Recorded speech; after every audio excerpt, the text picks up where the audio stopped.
ٹھیک ہے، دیکھا جائے تو ہائی لیول میٹنگز جو ہیں وہ بھی اس وقت برطانیہ میں بھی جاری ہیں۔ شاہد گھمن روس سے ہمارے ساتھ موجود ہیں۔ شاہد، یہ بتائیے گا کہ دیکھا جائے تو روس ایک بڑی طاقت ہے، حالیہ کشیدگی میں صدر پیوٹن کا جھکاؤ آپ کس طرف دیکھ رہے ہیں؟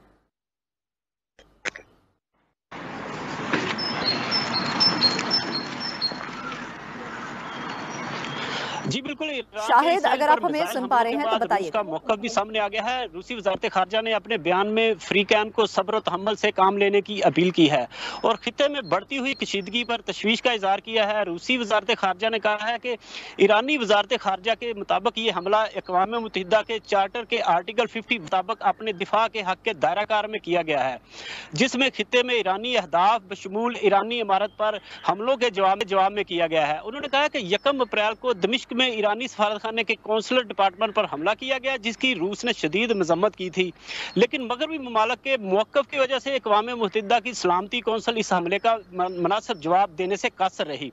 روسی وزارت خارجہ نے کہا کہ ہم خطے میں ایک اور خطرناک کشیدگی پر انتہائی تشویش کا اظہار کرتے ہیں۔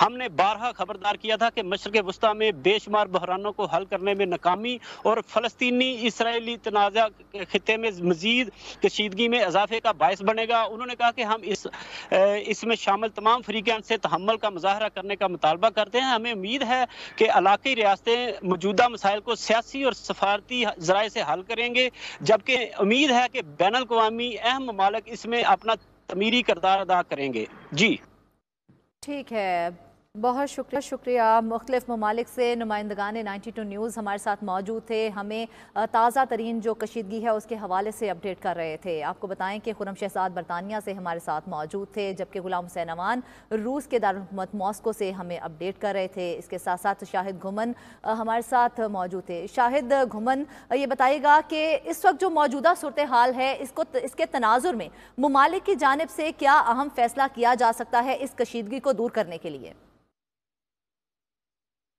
سب سے پہلے تو دیکھا جائے کہ رشیا کا جھکاؤ جو ہے نا، وہ ایران رشیا کا دوست ملک ہے اور رشیا فلسطین کی بھی سپورٹ کر رہا ہے، یعنی وہ رشیا کا موقف ہے کہ آزاد فلسطین ہو، اور یہ تنازع شروع ہی فلسطین اور اسرائیل